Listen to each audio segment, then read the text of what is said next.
Hi, my name is Nancy Lowe. I am live today from Southern California. Um, I am making a memorial contribution to the life of Gene Roddenberry. He, as many of you know, was the creator of a franchise called Star Trek. And he, with his lofty imagination and his high ideals, imagined a future in which somehow we all managed to get along, end hunger, cure poverty, and stop war. Hey, good luck on that, huh? But his work affected me very positively in my childhood. And when I was in elementary school, the first Star Trek series called the original series, Alina, started. And it really gave me a lot of optimism and hope. He did not define the exact mechanisms by which we get out of hunger, war, and poverty, but he did conceive, he was brave enough and possibly even brilliant enough to conceive of a context in which we had. And how would we all manage when that occurred? People weren't perfect. Individuals weren't necessarily all you know, Buddhas and Christs or anything, but it was a case where the future was possible because we stopped trying to spend so much of our time and our financial resources and our efforts to make war. He even thought of a situation in which we could embrace members of other uh, interplanetary species. Gene Roddenberry not only thought that black people and brown people and yellow people and red people could all get along, and white people, he thought that we could all get along with Klingons and Ferengi and Vulcans and Betazoids, and that was really impressive to me. But wouldn't it be fantastic if we as a species were able to embrace extraplanetary life and make peace with it? So, when I first got to Los Angeles in 2004, Gene Roddenberry's son, who was already a friend of mine electronically, we had a digital friendship that developed through telephone and email contact, was my first client. And what I would like to do to remember the great bird of the galaxy, as he is called affectionately in Hollywood, um, is read an essay I wrote for the family's website, Roddenberry.com, called Trekfish. Gene Roddenberry passed away 29 years ago on October the 24th, and this is my way of remembering him today.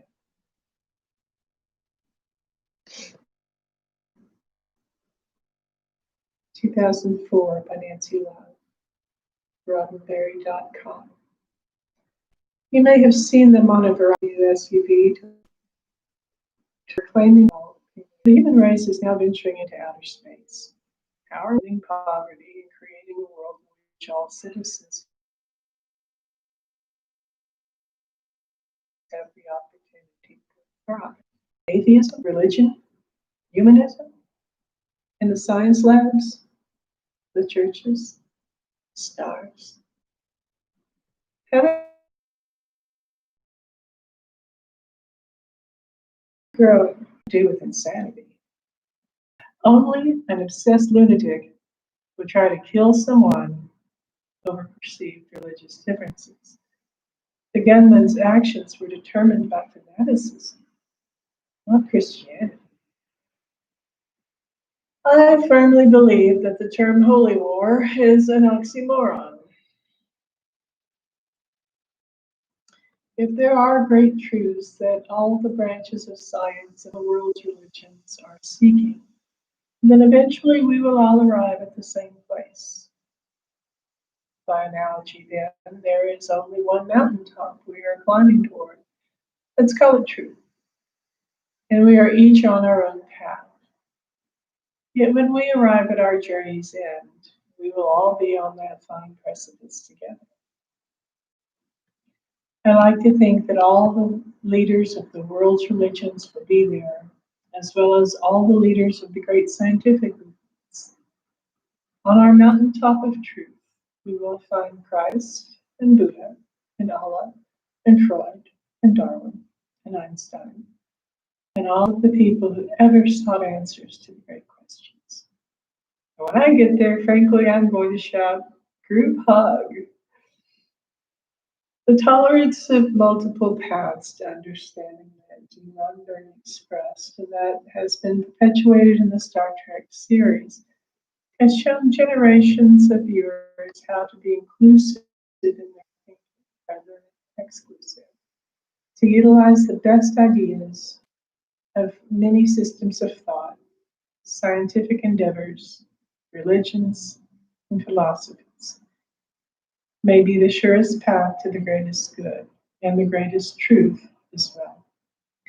So get your Trek fish now and grab a few for your friends. Give them as gifts for Christmas or to celebrate the winter solstice, the return of light to it. Show the world that you, like the Roddenberries, can embrace many paths to an enlightened future. In closing, I'll read a letter that I wrote as part of the Save Enterprise effort. Back at the turn of this century, there was another incarnation of the Star Trek TV series, and when the rumor had it that it was going to be canceled, a lot of us worldwide wrote in to CBS to appeal that the program be continued. This was to Don Tarnowski Ostrov, president of United Paramount Network, and Mel Carmison, president of Viacom. Greetings. I am writing on behalf of the superb program Enterprise. The Star Trek series has been deeply meaningful to several generations of individuals, and has proven beyond doubt that the term excellent television show is not an oxymoron.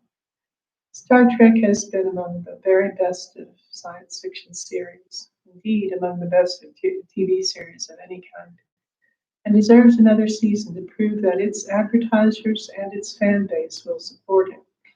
The actors, writers, and producers are continuing in the proud tradition of Gene and Majel Roddenberry, and I implore you to allow them to continue that noble pursuit. You see, Star Trek has always been about more than the future, more than technology, more than space travel. Star Trek, throughout all its incarnations, has been about the true potential of mankind, and has posed the optimistic vision that we will, of all things, be able to get along with one another. What a wonderful concept that is, and one that the human species sorely needs to have implanted in its collective consciousness. One of the principles I studied in graduate psychology was the self-fulfilling prophecy. We believe we can achieve it, it can be done. But if we stop believing that global peace can be achieved, we will not and cannot work toward that achievement. If we stop believing that global peace can be achieved, we will not and cannot work toward achieving it. In a nuclear age in which our weapons have the capacity to destroy all life on this planet, we absolutely do need a television program as inspirational, as optimistic, as visionary as our beloved Enterprise. Star Trek is a venue through which many young people, and adults as well, receive exposure to some very fine ideas. Ideas that might be incorporated into their own personal philosophies and behavior. There have been stories about the development of trust between warring peoples, about the triumphant achievement of diplomacy, about social issues such as prejudice and equality. In short, the program has been a teaching tool as well as a vehicle for simple enjoyment. Yet it has always maintained its ability to entertain and delight its audiences. In fact, I have seen such a consistent thread of hope, progressive sensibilities, and thematic excellence throughout all of the Star Trek incarnations, from the original series in the 1960s through the current version Enterprise, that I'm writing a book on the subject, which I have entitled Diplomats in Space, the Roddenberry Legacy. Please keep Enterprise. Keep the Enterprise flying through the imaginations of those who will build the future. And Star Trek did get another season. Gene Roddenberry won many awards for his efforts. He was, in fact, a true visionary and a brilliant man, a creative genius, of both intellect and big heart. He was an affectionate individual, a very nurturing person, and widely loved throughout Hollywood and, in fact, the world. He won a award from NASA for contribution, excellent contribution as a civilian. He was actually an Air Force pilot. He Army Air Force Services pilot. He was a Pan Am pilot. He was a Los Angeles Police Department officer, and thereby got his start as a writer in television, initially as a consultant for television. At one point, one of his, I think he survived 3 or 4 plane crashes, but he did at one point carry people out of a crashed plane, and he was a true hero. I loved Gene Roddenberry, and I have devoted at least part of my own career to furthering his legacy. So wherever the great bird of the galaxy is flying now, I can still hear you. Everybody still loves you. Keep on keeping on.